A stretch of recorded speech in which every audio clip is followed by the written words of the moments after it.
대림절을 시작하면서 우리가 신앙의 많은 경험들과 또 많은 은혜들이 있지만은 그냥 그 경험에만, 그 은혜에만 묶여서 누군가에게 보여주기 위한 신앙이 아니라 또 하나님께 올려드리기 위한 그런 신앙을 또 회복하고 또 그렇게 예수님의 오심을 기다리는 그런 대림절의 신앙의 회복이 있기를 또 이 찬양을 통해서 여러분들과 좀 나누고 싶었습니다. 오늘은 대림절 이제 첫째 주일입니다. 주님의 오심을 기다리는 주일이죠. 오늘은 제가 그래서 고린도전서의 말씀을 본문으로 삼았는데요. 고린도전서는 잘 아시는 것처럼 바울이 고린도 교회에 보내는 편지입니다. 바울이 고린도 교회에서 열심히 사역하고 교회를 세우고 나서 교회를 떠나게 되죠. 그로부터 몇 년 뒤에 글로에라고 하는 고린도 교회 성도로부터 교회의 소식을 듣는데 그 소식이 참 심각했습니다. 심한 분열이 있었다라는 거죠. 바울파, 그 다음에 베드로파, 아볼로파, 그리스도파, 이렇게 사람들이 그리스도의 한 몸으로 모였는데 각각 거기서 자기들의 주장에 따라서 나누어졌다라는 겁니다. 그것뿐만이 아니었습니다. 교회 여러 구성원들이 모이는데 부자인 사람들이 자기들끼리 먼저 가져온 음식을 가지고 친교하고 나눈 이후에 일을 마치고 뒤늦게 온 가난한 사람들에게는 먹을 것을 남겨두지 않는, 그들을 돌보지 않는 그런 일들도 있었습니다. 성적으로 타락한 교인들도 있었고요. 심지어는 같은 교인을 법정으로 끌고 가는 교인들도 있었습니다. 바울의 가르침에 반발하고 바울이 무슨 사도냐라고 그의 사도성에 저항하는 사람들도 있었고요. 내가 이런 은사를 받았는데 이 은사가 최고야 라고 말하면서 자신의 은사를 절대시하고 다른 사람들의 은사는 멸시하는 등, 참 여러분들 어떠십니까? 이런 이야기를 들어보시니까 우리 교회 같지는 않죠. 예. 어떻게 교회가 이럴 수 있나 싶은, 교회 간의 성도 간의 배려와 사랑이 부족했던 교회가 바로 고린도 교회였던 것이죠. 그래서 아마 바울은 고린도전서에서 사랑은 이러면서 그들에게 사랑에 대해서 깊이 말하고 싶었던 것으로 보입니다. 사도 바울이 이렇게 고린도 교회를 향해서 고린도전서라는 장문의 편지를 쓰고요. 그 첫 부분인 오늘 말씀에서 고린도 교회가 장차 어떤 교회가 되어야 할 것인가에 대해서 큰 그림을 그리고 있습니다. 그런데 그것은 단지 고린도 교회뿐만이 아니라요. 세상의 모든 교회가 반드시 기억하고 또 마음에 담아두어야 될 그런 교회의 모습이라고 저는 생각합니다. 또 우리 홍천 성결교회가 받아들여야 될 교회의 비전이라고 믿습니다. 특별히 우리가 이 첫 번째 대림절 주일을 지나면서요, 그런 참된 교회의 모습에 대해서 한번 생각해 봤으면 합니다. 여러분, 대림절의 핵심은 예수 그리스도의 오심을 향한 기다림입니다. 대림절의 대자는 기다릴 대자이죠. 림자는 임할 림의 림자입니다. 예수님의 오심을 기다리는 거죠. 서울의 대림동에서 시작한 절기가 아닙니다, 여러분. 그런데 문득요, 이 대림절을 지나면서 이런 생각을 제가 해봅니다. 이 시대를 살아가고 있는 우리는 정말로 주님이 다시 오신다는 것을 얼마나 믿고 또 얼마나 간절히 그것을 기다리며 사는가라는 그런 생각이 마음 한켠에서 자꾸만 일어나더라고요. 마가복음 13장에 보시면요, 성전에서 사람들을 가르치시고 예수님과 제자들이 성전 밖으로 나옵니다. 그때 제자들 중 하나가 성전의 웅장함과 아름다움을 예수님께 말하죠. 아마 그랬을 겁니다. 예수님, 이 성전이 이렇게 아름다우니 하나님이 우리를 얼마나 사랑하십니까? 이렇게 얘기했겠죠. 그러면 아마 예수님이 그래, 네가 여기서 하나님을 또 보니 대단하구나 라고 말씀하실 줄 알았는데 예수님은 뜻밖의 말씀을 하십니다. 이 성전이 돌 위에 돌 하나도 남지 않고 완전히 무너질 것이라는 거죠.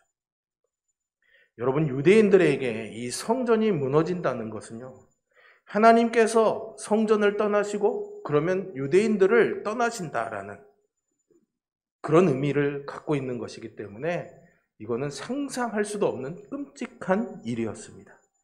그것은 그들에게 재앙이자 세상의 종말과도 같은 것이죠. 그러자 4명의 제자가 찾아와서 그러면 언제 그런 일이 일어날 것인지, 그리고 그런 일이 일어나려고 할 때는 어떤 징조가 있을 것인지에 대해서 예수님께 묻습니다. 예수님은 제자들이 세상의 수많은 미혹거리들에서 그 종말에 대한 유혹에 빠지지 않도록 그날의 징조에 대해서 가르쳐 주시죠. 그것은 이제 곧 다시 오실 그 주님의 날을 주목하고 있습니다. 그런데 여러분, 사실은 아직 일어나지 않은 일이지 않습니까? 제가 여러분들에게 뭔가를 설명드릴 때 보지 못한 것을 설명드리면은 아무리 잘 설명드려도 뭔지 이렇게 그림이 그려지지 않는 것처럼 일어나지 않은 일을 설명한다는 것은 참 쉬운 일이 아니죠. 그래서 사실 이 마가복음 13장은 성경의 많은 본문들 중에서 이해하기 어려운 본문 가운데 하나로 꼽히고 있습니다. 그렇지만요, 사실은 이 본문의 글의 내용이 어려운 것이 아니라요, 성경이 말하고 있는 하나님을 향한 기대감과 믿음, 그리고 그런 것들이 우리의 그런 현실에 실감나게 들리지 않기 때문이 아닌가라는 생각을 해보게 됩니다. 내 삶이랑 무슨 상관이 있는데? 그러니까 자꾸 뜬구름 잡는 같은 이해되지 않는 이야기처럼 들리는 거죠. 그래서 오늘 여러분들에게 이것을 어떻게 나눌 것인가에 대해서 저도 참 고민이 많았습니다. 예수님이 이 땅에 오신 지 2000년이 지났죠. 그렇지만 예수님이 오신 이후로 여전히 세상은 그렇게 많이 변한 것 같지는 않습니다. 우리의 삶도 그렇게 많이 변하지 않는 동일한 것들이 매일매일 반복되는 삶인 것처럼 느껴지죠. 게다가 거기에 고난도 있고 어려움도 있고 아픔도 있는데, 거기다가 세상에는 당장 사라져버릴 것 같은 악함들이 오히려 더 강하게 드러날 때도 있죠. 악한 자들이 오히려 더 힘을 얻고 득세할 때가 있지 않습니까? 코로나도 마찬가지지 않습니까? 백신만 맞으면 다 끝날 거라고 기대했는데 전혀 그렇지 않은 상황이 이제 또 우리에게 일어나고 있으니 참으로 당황스럽기만 하고 절망과 또 불안이 우리를 엄습해오죠. 그러면 우리의 믿음은 어떻습니까? 믿음이란 것이 사실은 그런 상황에서 쉬이 흔들릴 수밖에 없지요. 예수님이 과연 구원자이신지에 대한 회의와 하나님이 과연 우리를 돌아보고 계시는 건지, 하나님이 우리를 향해서 이미 얼굴을 돌리고 숨으신 것은 아닌지, 그렇게 묻고 싶을 만큼 힘겨운 시간을 어쩌면 우리는 지금 보내고 있습니다. 그런데 마가복음 13장 24절에서 예수님이요 이렇게 말씀하십니다. 그때에 그 환난 후에 해가 어두워지며 달이 빛을 내지 아니하며. 마지막 날에 이런 일이 있을 거라는 거죠. 해와 달이 빛을 잃어버린다는 겁니다. 이렇게 천지가 개벽하는 일들이 일어날 때 여러분들은 과연 그것이 어떤 것이라는 그림을 한번 그려볼 수가 있을까요? 아마도 이런 세상이 펼쳐질 거라는 소식에 기대감이 생기십니까? 아니면 두려움이 생기십니까? 아마 천지가 개벽한다면 어떡해? 라는 마음이 먼저 생기겠죠. 그런데 오늘 이 성경은요, 결론적으로 말씀드리자면 공포와 두려움을 우리에게 전하려는 것이 아닙니다. 세상이 이렇게 끝날 거야? 무섭지? 라는 게 아니죠. 세상을 뒤덮고 있는 이 불행과 고통, 죄와 죽음의 권세들이 모두 다 폐기되어 버리고 지금까지 한 번도 경험해보지 못한 그런 새로운 세상이 열린다는 기쁜 소식을 우리에게 전해주고 있는 겁니다. 세상에서의 종말로는 두려움입니다. 불안과 염려이죠. 그러나 신자 안에 있는 종말로는 소망과 기다림입니다. 왜요? 하나님이 우리의 고통, 눈물, 모든 것을 씻어내시고 새로운 하나님의 나라를 우리에게 허락하실 것이니까는요. 이어지는 28절과 29절에서는요, 무화과 나무의 비유가 나옵니다. 무화과 나무의 비유를 배우라. 그 가지가 연하여지고 잎사귀를 내면 여름이 가까운 줄 아나니 이와 같이 너희가 이런 일이 일어나는 것을 보거든 인자가 가까이 곧 문 앞에 이른 줄을 알라. 아멘. 무화과 나무 가지가 연해지고 잎이 나기 시작하면은 사람들은 이제 곧 여름이 오는구나 라고 생각하죠. 그런 것처럼 우리에게 있을 그 마지막 날, 종말의 심판은 있지도 않은, 존재하지도 않는 것이 아니라 반드시 오고 있다는 것이고요. 그것은 세상이 돌아가는 것을 보면 누구나 알 수 있는 징조가 있다는 그런 말씀입니다. 그런데 곧장 32절에서 주님이 이렇게 말씀하십니다. 그 날과 그때는 또한 천사들도 아들도 모르고 하나님만 아신다. 이렇게 말씀하시죠. 뭔가 조짐이 일어나서 그날이 있구나, 그날이 오는구나 라는 것은 우리가 알 수 있지만은, 그러나 그날은 언제인지는 몰라. 여러분, 이게 성경 말씀이니까 그냥 우리가 아멘하고 받아들이지, 누군가가 이렇게 얘기한다면 뭔 소리야. 앞뒤가 맞지 않는 말장난처럼 들릴 수도 있죠. 그런데 이 말씀은 이 날과 구원이 전적으로 하나님에게만 달려 있다는 것을 우리에게 가르쳐 줍니다. 흥청망청 사는 사람들을 보면 언젠가는 저거 이제 쪽박 차게 될 거야 라고 우리가 그렇게 생각하지 않습니까? 그런 것처럼 적어도 우리는 주님의 날이 오고 있다는 것은 어렴풋이 알고 있습니다. 세상이 곧 망할 것이란 것쯤은 우리도 볼 수 있는 거죠. 그러나 신자는 거기서 더 한 걸음 나아갑니다. 그것이 끝이 아니라 그 너머에 주님의 새 하늘과 새 땅이 온다는 것을 바라보는 것. 그것이 바로 신앙인 것이죠. 그리고 34절부터는 주인이 언제 온지 알 수 없어서 주인이 언제 올지 알 수 없는 그런 하인들처럼 우리는 깨어 있어야 된다라고 그렇게 말합니다. 37절에 가서 보시면 이 말은 모든 사람들에게 하는 말이다라는 말씀이 있는데요. 이것이 유독 눈에 많이 들어왔습니다. 모든 사람에게 하는 말이라는 것. 이것은 신자도 포함하지만 신앙을 갖고 있지 않은 세상 사람들도 포함합니다. 보통 여러분 그런 이단이나 사이비에 사는 종말론들은 그 안에 모여있는 사람들한테만 말합니다. 세상 망해, 다 죽어. 근데 여기 있는 너희는 살 거야. 보통 이렇게 말하잖아요. 그런데 성경은 그렇지 않습니다. 이 말씀을 듣고 있는 교회 안의 사람들이나 세상의 모든 사람들에게 하시는 하나님의 말씀이라는 거죠. 그러니 깨어 있으라라는 이 말도 단지 그냥 우리에게 말씀을 많이 읽거나 그날까지 기도만 하고 살아라. 365일 24시간 내내 그냥 뭐 세상 망하는데 할 게 뭐 있어? 예배만 드려. 그런 의미가 아니라는 것을 짐작해 볼 수가 있는 거죠. 그리고 실제로도 우리가 그렇게 다 내팽개치고 그렇게 열심을 낸다고 해도 우리가 그런 식으로 살아갈 수 없다는 것도 알고 있지 않습니까? 그렇다면 여러분, 깨어있다라는 이 말의 뜻은 과연 무엇일까요? 우리가 그저 그냥 종말론자들이나 광신도들처럼 생업을 다 포기하고 산으로만 들어가야 하는 것일까요? 이 깨어있다라는 말을 우리가 좀 이해해 보려면 반대편의 의미가 무엇인지를 한번 짚어보는 것이 좋은 방법인 것 같습니다.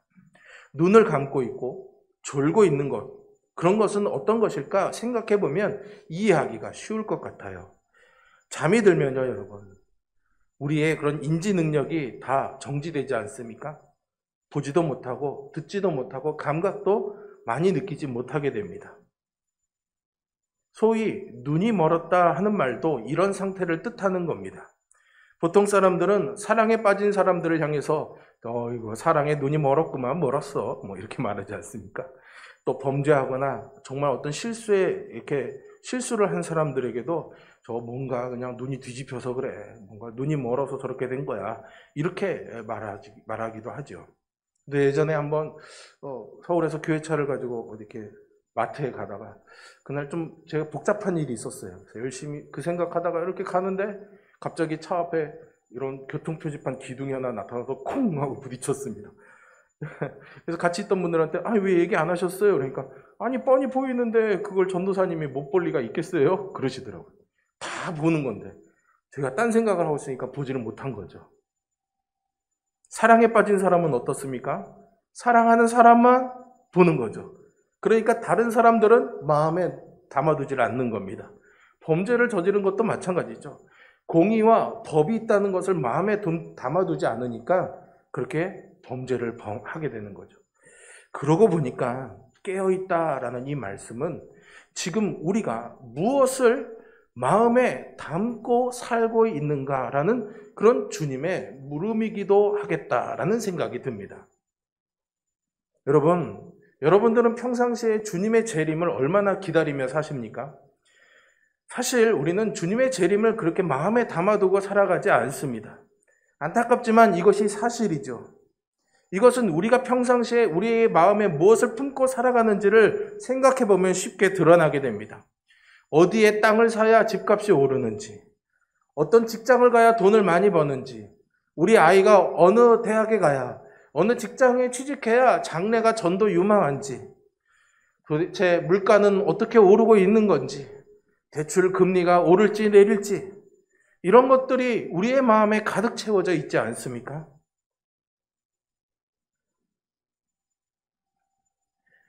정말로 재림, 세상의 종말이 가까우고 있다는 것을 마음에 두고 있다면 이런 생각을 우리가 할 수 있을까요? 부자나 가난한 사람이나 똑똑한 사람이나 무식한 사람이나 명성을 얻은 사람이나 아니나 예수를 잘 믿는 사람이나 아니나 우리는 모두 죽음 앞에서 무능하기는 다 똑같지 않습니까? 그것은 종말 앞에도 우리는 다 똑같다는 것을 의미합니다. 제 아무리 더 나아 보여도 결국에는 다 똑같은 처지인 것이죠. 단지 조금 더 할 수도 있는 것이고 조금 덜 할 수도 있는 그런 차이는 분명히 있습니다. 우리가 마음을 담고 쫓고 있는 모든 것이 우리의 내일을 지킬 수 있습니까? 내가 마음에 담고 붙잡으려고 쫓아가는 것이 우리의 내일을 보장해 주던가요, 여러분? 그러니 우리가 붙잡은 것 혹은 붙잡으려고 하는 것 그 모든 것들은 사실은 허무이고 절망이라는 전도서의 말씀이 깊이 다가옵니다. 오늘 밥을 먹고 배부르지만 내일이 되면 어떻습니까, 여러분? 또 배고파질 수밖에 없지 않습니까? 조금 더 많이 남보다 가졌다고 해서 만족스럽지만 시간이 지나면 또 어떻습니까? 부족한 것이 자꾸만 눈에 들어오게 되죠. 모자라다는 생각이 들 뿐입니다. 그런데 우리는 그날 다시 오실 그 주님을 마음에 담아두며 살지 못합니다. 오랫동안 멀리 떠난 주인이 당연히 오늘도 오지 않겠지라는 그런 알 수 없는 모호한 믿음에만 사로잡혀 살아가는 거죠. 설마 오늘 오겠어? 라는 그런 마음입니다. 과연 지금도 주님의 그 재림이 여러분들의 마음을 채울 만한 그런 큰 기대가 되고 있습니까? 지난 1년 동안 여러분들은 어떤 기다림으로 그 시간들을 채워왔습니까? 이렇게 한번 말씀드리면 쉬울 것 같습니다. 다른 것에 시선을 빼앗기지 않고 오롯이 그 하나의 마음을 담는 것이 바로 깨어있는 것입니다. 다시 한번 말씀드릴까요? 다른 것에 시선을 빼앗기지 않고 오롯이 그 하나의 마음을 담는 것이 바로 깨어있는 것입니다. 너무 자주 우리는 하나님이 우리 가운데 내 삶에 계신다는 이 사실을 우리의 시선에서 놓치고 맙니다. 그러니 수고함이 많고 염려함이 많은 것이죠. 오늘 본문인 바울이 고린도 교회에 써보낸 편지의 첫머리인 1장 4절부터 7절까지의 말씀에 보면 교회가 고린도 교회를 향해서 이렇게 말합니다. 4절에서는 너희에게 주신 하나님의 은혜가 있다. 또 5절에는 너희가 그 안에서 모든 일, 곧 모든 언변과 모든 지식에 풍족하구나. 6절에 보시면 너희 중에 그리스도의 증거가 견고하게 되었구나. 7절에 보시면 너희가 모든 은사에 부족함이 없구나. 고린도 교회를 향한 기대와 칭찬으로 채워져 있죠. 그런데 좀 이상하지 않습니까, 여러분? 지금 바울이 이 편지를 기록한 목적은 교회를 칭찬하려는 것이 아니라 엉망진창이 되어버린 교회를 권면하기 위한 것이기 때문이었습니다. 아까 처음에 말씀드렸지만 고린도 교회는 정말 엉망이었습니다. 교인들끼리 서로 싸우고 세상에 나가도 부도덕한 처사로 손가락질을 받고 심지어는 자기들끼리 이전투구하고 바울의 사도권에도 도전하고 자기가 가진 은사만이 잘났다고 그렇게 떠들어대는 그런 교회였어요. 바울의 눈에 보이는 그런 고린도 교회는 칭찬받을 것이 하나도 없는 그런 형편이었습니다. 제 잘난 교만과 온갖 잡다한 무질서와 사랑 없음과 그저 자기 은사에만 열중한 열광주의가 난무할 뿐이었죠. 바울이 어땠을까요, 여러분? 화가 나지 않았을까요? 실망해서 에이씨, 니네들 마음대로 해봐. 나 이제 몰라. 그러지 않았을까요? 여러분 한번 생각해 보세요. 여러분들 아이들 키우실 때 말 정말 안 들을 때 이렇게 하지 않습니까? 몰라. 네 마음대로 해. 저는 아마 그런 마음이 아니었을까 생각해 봅니다.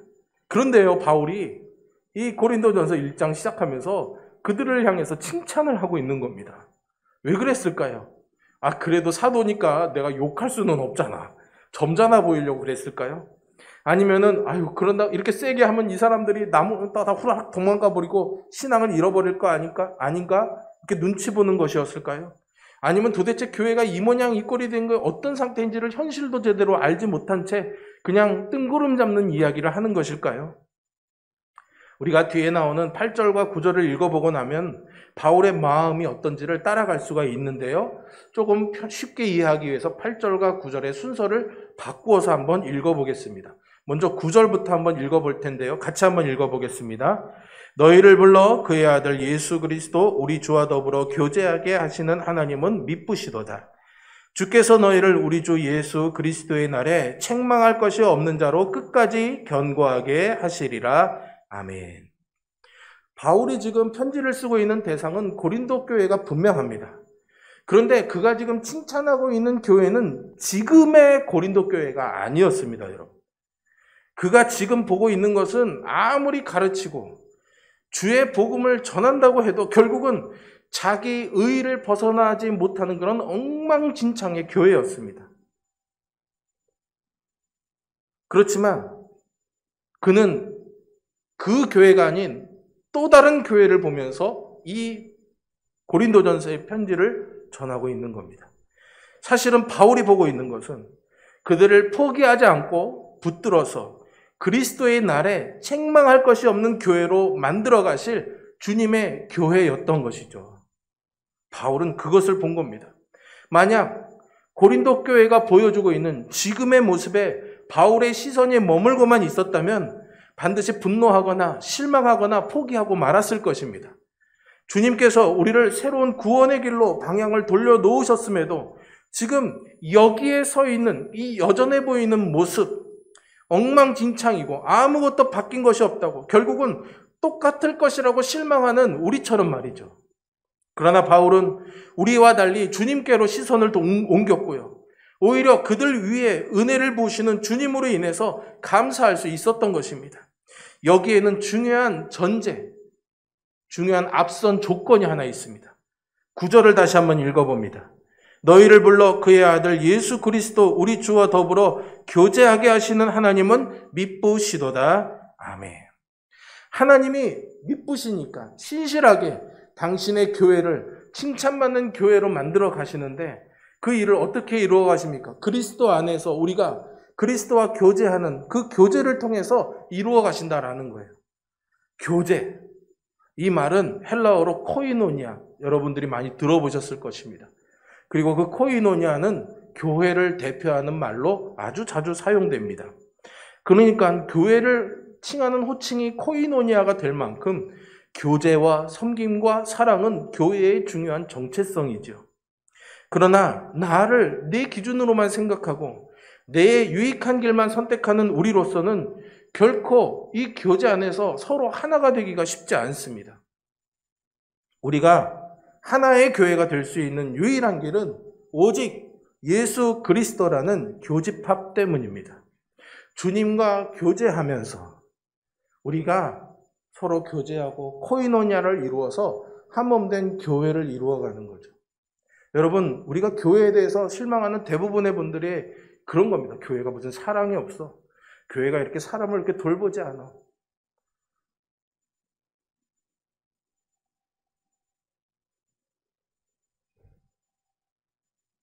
왜 그럴까요, 여러분? 세상에 나가도 심지어는 이단들도 가면은요 잘해주고 교제하고 보살펴주는 일들은 얼마든지 있습니다. 교회의 본질은 성도 간에 교제하고 돌보고 아껴주는 것은 당연한 것이지만 그 앞에 그리스도와의 교제가 있어야 되는 겁니다. 내가 그리스도와 교제하지 않고 내가 주님과 함께하지 않고 누군가를 사랑한다는 것은 울리는 꽹과리와 같다고 바울이 말했잖아요. 그것은 아무 의미 없는 겁니다. 세상에서는 박수 받을 수 있고 세상에서는 대단하고 칭찬받을 수 있겠죠. 그러나 마지막 날에 하나님 앞에 서게 되는 날은 그건 아무 의미 없는 것입니다. 우리가 정말로 교제하는 코이노니아를 이루기 위해서 해야 될 일은 그리스도와 교제하는 것입니다. 그것이 없으면 사실은 아무 의미가 없습니다. 그것이 없는 것은 종말을 기다리는 신앙이 아닌 겁니다.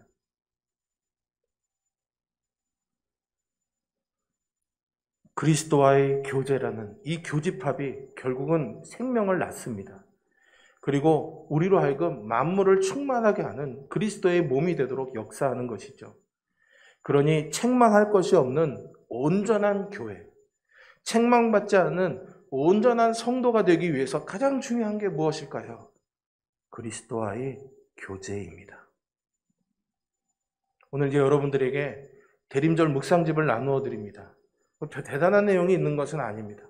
간단하게 말씀과 그 내용에 대한 이해를 정리해 놓은 것과 옆에 노트, 묵상 노트 그게 있을 뿐입니다. 그러나 여러분, 이 대림절 4주 동안 다시 한번 이 주님과의 교제를 회복하셨으면 좋겠습니다. 귀찮다고 시간이 없다고 미뤄놓지 마시고 하루에 30분이라도 1시간이라도 시간을 내셔서 묵상하며 주님과 교제하시기를 바랍니다. 주님과 교제 없이 어떻게 우리가 그리스도인이라고 말할 수 있습니까? 주님과 교제 없이 그냥 과거에 얻어먹은 그 은혜만 가지고 산다는 것은 우리를 죽은 신앙으로 인도할 수밖에 없습니다. 그런데 여러분, 문제는 그 주님이 잘 보이지 않는다는 거예요. 말씀을 열심히 보려고 노력하고 무릎 꿇고 시간을 내어보지만 도대체 뭐가 뭔지 막연하기만 하죠. 대체 그리스도와의 교제는 어떻게 이루어지는 것일까요? 깨어있다는 것, 아까 제가 뭐라고 말씀드렸습니까? 기대하고 마음에 두는 것입니다. 마음에 두는 것이죠. 다른 것에 대한 마음은 닫아버리고 오직 그것만을 의지하고 의존하는 것입니다. 그러니 예수 그리스도와 교제를 나눈다는 것은 일상의 모든 삶에서 이렇게 말할 수 있게 되는 겁니다. 주님이 지금 나와 함께 하시니까 괜찮은 거죠? 내가 주님과 코이노냐 가운데 깨어있는 사람인지를 확인하는 쉬운 방법이 있습니다. 지나치게 만족하거나 또 쉽게 절망하는 것은 아닌지 그렇게 돌아보면 됩니다. 주님을 의존하는 사람들이라면 어떤 상황에서도 절망하지 않을 것이고요. 주님만 의지하는 사람이라면 주님 아닌 다른 것 때문에 만족하지도 않습니다. 삶이 고달프고 거칠더라도 하나님께서 행하시는 이 일을 기대하고 바라보는 사람들이 바로 성도입니다, 여러분. 우리는 지금 암울한 현실 속에서도 그리스도께서 우리와 함께 계심을 바라보며 나는 살았다. 나는 예수님 때문에 사는 거야 라고 고백하면서 종말을 기다리는 그런 신자로 살아가야 됩니다. 그것이 그리스도를 향해서 의존된 사람, 주님께 시선을 돌리고 기다리는 깨어있는 사람인 것이죠. 그리고 오늘도 주님을 향해 그렇게 깨어있는 사람들에게 2000년 전 하늘에서 영광이 땅 위에 평화로 임할 것이라는 그 꿈을 잃어버리지 않았던 요셉과 마리아와 목자들과 동방박사들 가운데 주님이 임마누엘로 함께 하셨던 것처럼 오늘 우리의 삶에도 함께 하실 줄로 믿습니다. 하나님은 미쁘신 분이십니다. 신실하신 분, 믿을 만한 분이라는 뜻입니다.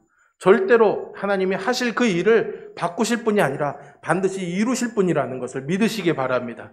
그러니 그것을 우리는 마음에 담으면 됩니다. 그 하나님의 뜻대로 우리 홍천 성결교회도 하나님과 아들로부터의 은혜와 평강을 구하는 교회, 예수 그리스도의 십자가와 부활, 곧 그리스도의 증거가 견고하게 선 교회, 예수 그리스도의 나타나심을 기다리는 깨어있는 교회가 되기를, 깨어있는 신자가 되기를 주님의 이름으로 축원드립니다. 기도하겠습니다.